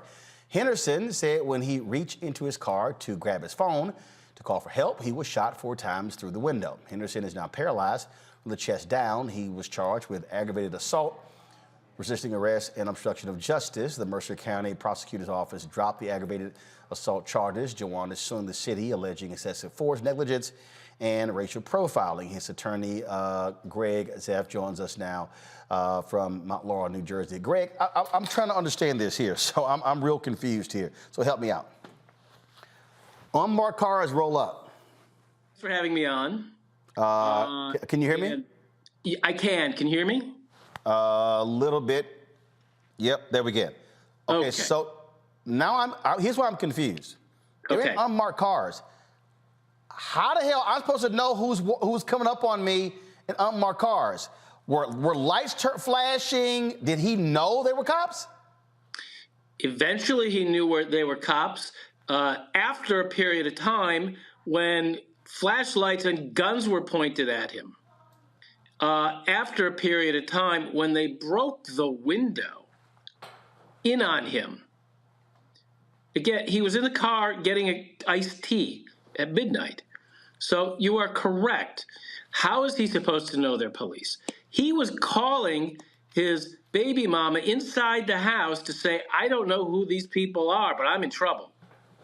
At some point in this incredible journey, he told them, that is the police, to call the police. When they said, we are the police, he said, police don't act this way. He said, please, let me call a lawyer. Police don't act this way. So they fired shots through the back window? No, sir. He tried to escape. Because he doesn't know who the hell these people are. Right. So he puts the car in reverse. He puts the car forward, runs into the car in front, puts the car in reverse, and he gets shot in the neck. See, nobody around that he could have hit. He couldn't have gotten anywhere. There were poles. There were cars all around him.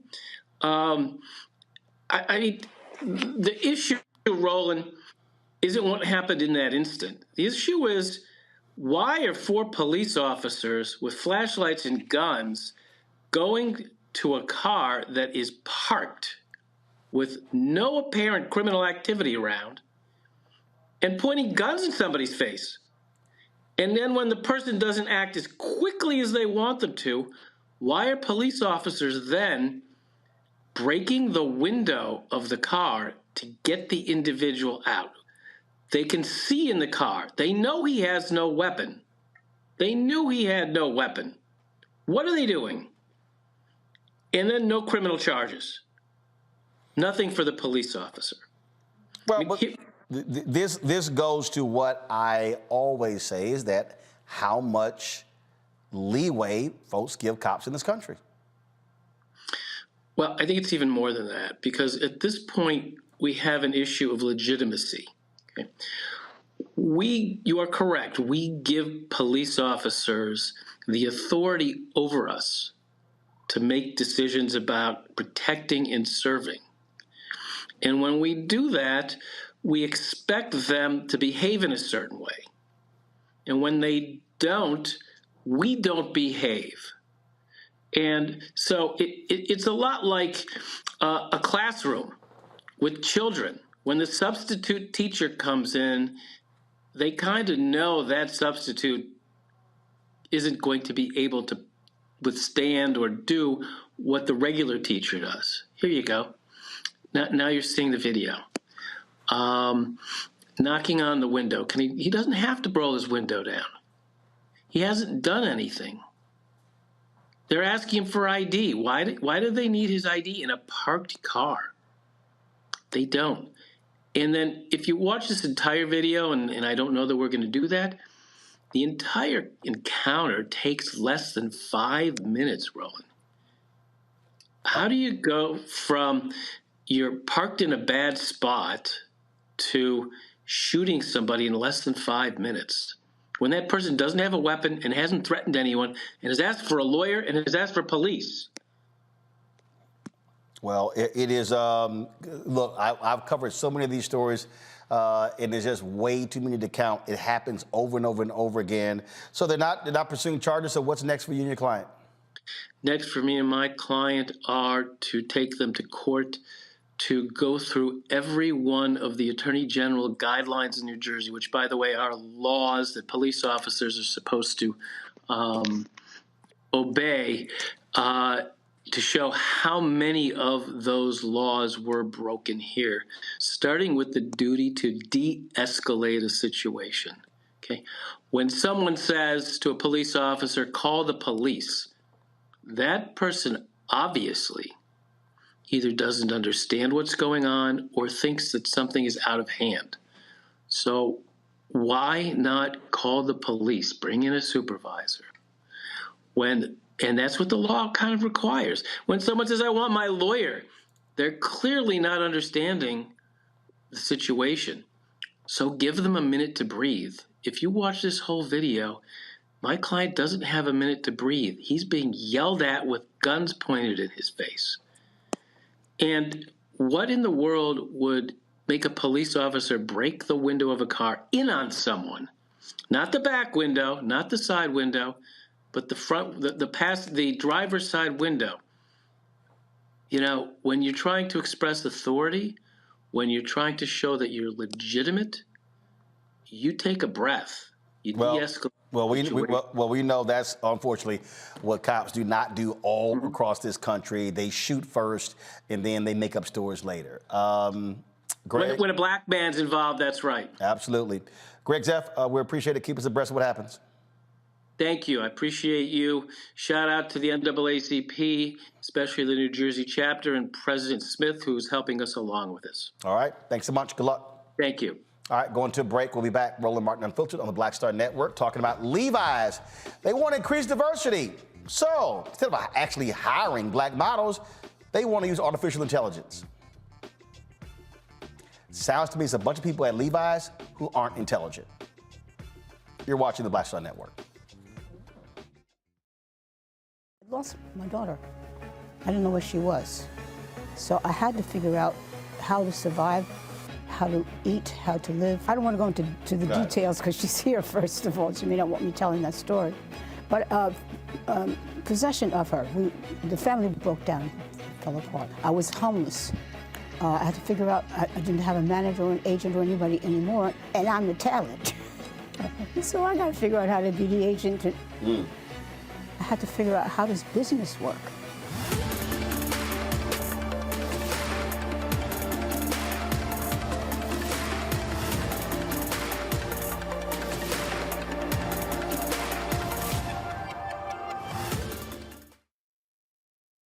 Pull up a chair, take your seat. The Black Tape with me, Dr. Greg Carr, here on the Black Star Network. Every week, we'll take a deeper dive into the world we're living in. Join the conversation only on the Black Star Network.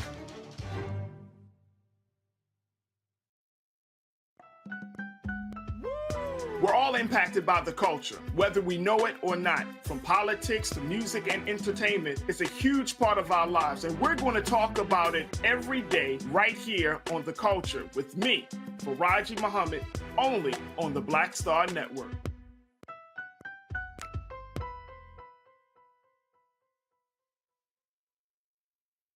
Hello, everyone. It's Kiara Sheard. Hey, I'm Taj. I'm Coco. And I'm Lily. And we're SWV. What's up, y'all? It's Ryan Destiny, and you're watching Roland Martin Unfiltered.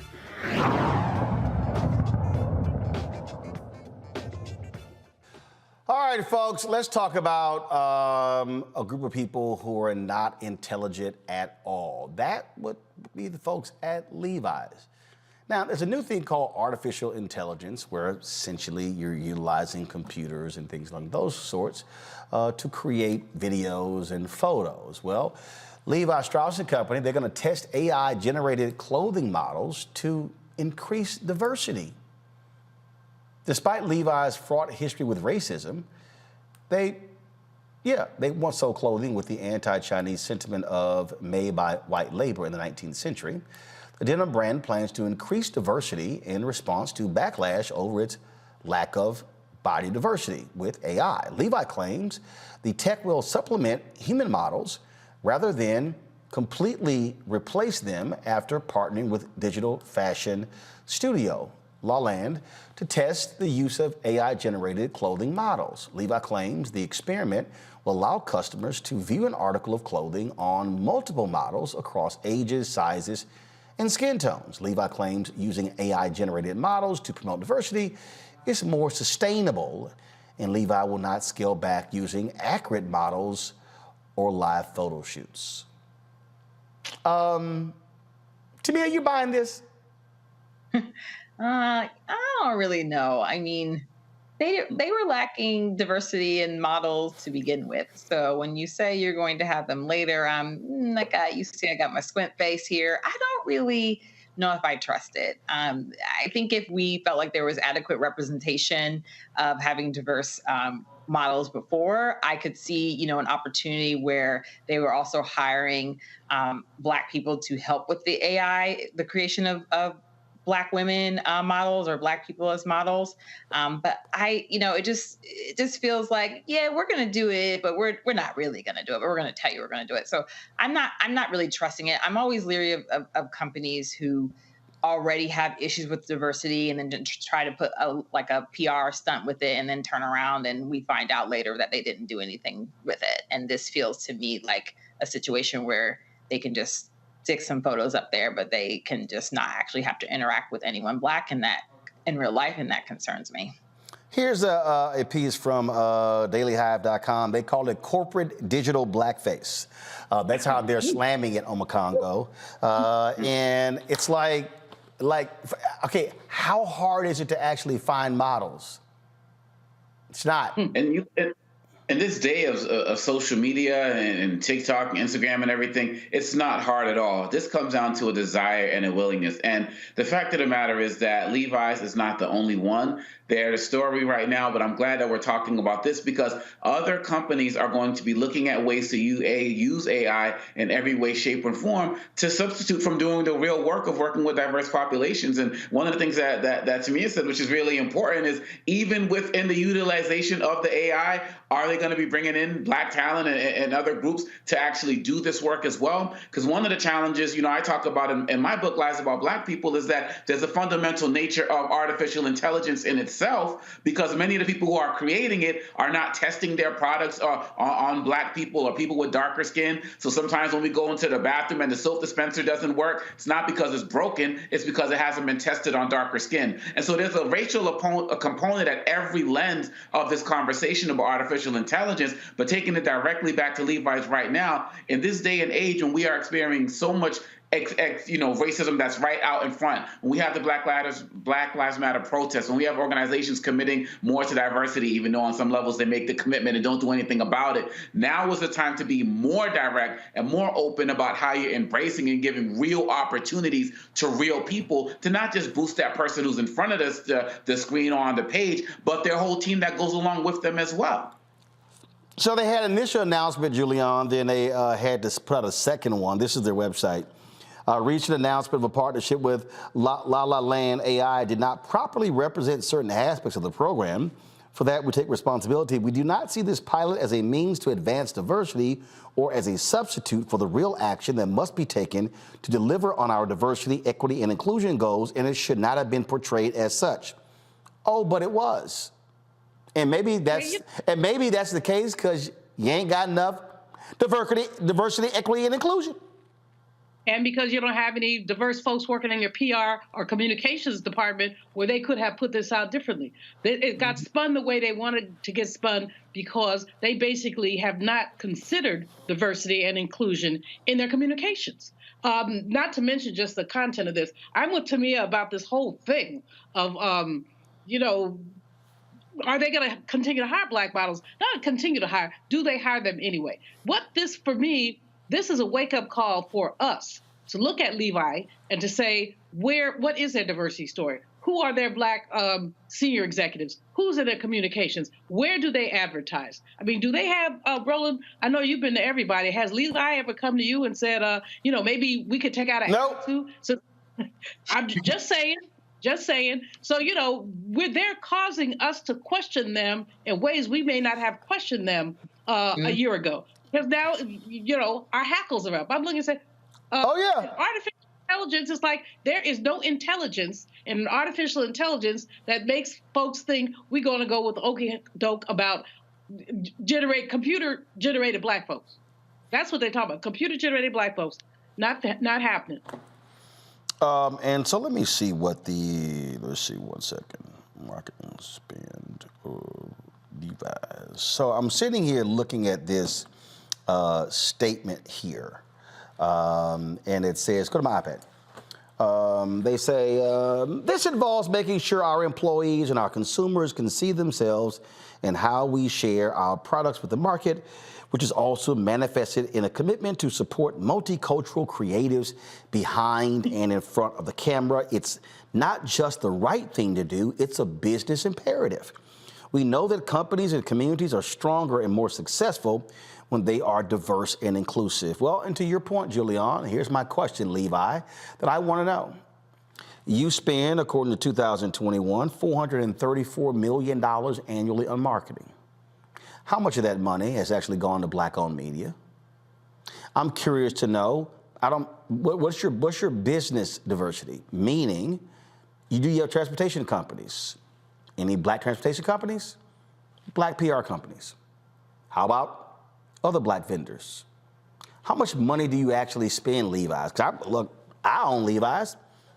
My dad loves to wear jeans. My wife loves to wear jeans. Folks buy Levi's. So what do y'all spend on black people? So you're replacing, you want to create diversity with AI, okay, but you don't mind black dollars. See, everybody love black dollars, but they don't love black people. Well. So, Levi, we're going to be calling you. Yep, my team is going to be reaching out to you. And I want answers to these questions. And I don't want AI answers. That's right. I want real answers. I don't want AI dollars. This ain't Bitcoin. I want to know real dollars. Because this is what needs to be answered. And at the end of the day, you got to do better. And so we're adding Levi Strauss to our list of companies who we're going to be demanding these answers from. And we're going to be calling them tomorrow. And this is the stuff that needs to happen.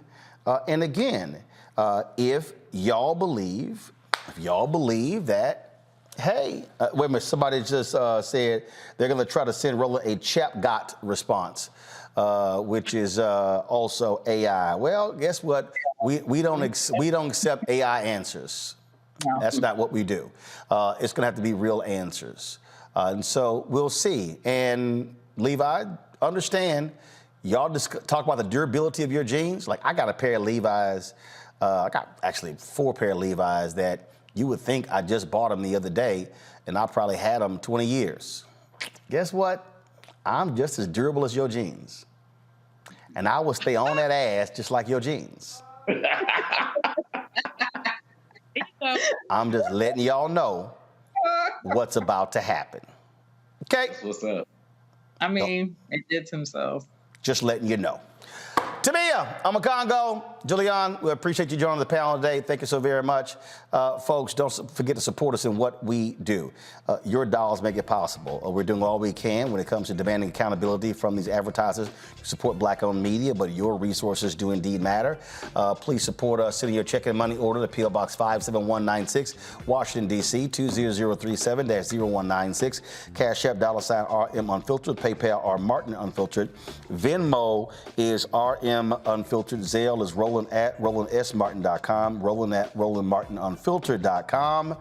You can also support us in what we do by downloading our app, Apple phone, Android phone, Apple TV, Android TV, Roku, Amazon Fire TV, Xbox One, Samsung Smart TV. Watch us on Amazon News as well, our 24-hour streaming channel. And if you have Alexa, say, Alexa, play news from Black Star Network. And don't forget to order my book, White Fear, How the Browning of America is Making White Folks Lose Their Minds, available at bookstores nationwide, including Amazon, Barnes & Noble, Bookshop, Chapters, Books A Million, Ben Bella Books, IndieBound, Target. You can also download a copy on Audible. Folks, I'll see y'all tomorrow.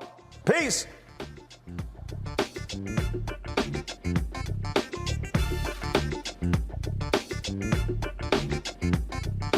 Folks, Black Star Network is here.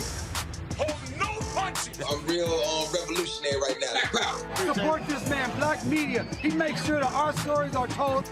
Thank you for being the voice of Black America, Roland. Stay black. I love y'all. All momentum we have now, we have to keep this going. The video looks phenomenal. See, there's a difference between Black Star Network and black-owned media and something like CNN. You can't be black-owned media and be scared. It's time to be smart. Bring your eyeballs home.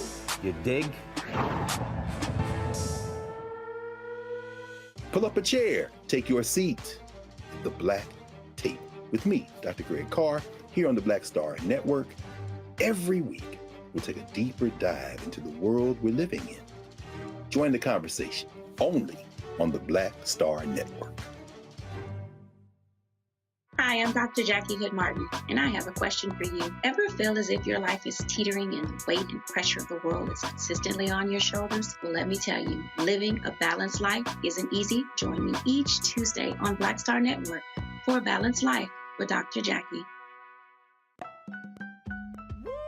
We're all impacted by the culture, whether we know it or not. From politics to music and entertainment, it's a huge part of our lives, and we're going to talk about it every day right here on The Culture with me, Faraji Muhammad, only on the Black Star Network.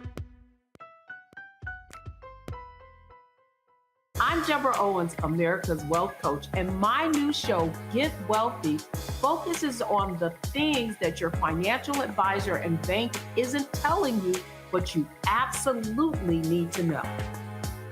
So watch Get Wealthy on the Black Star Network.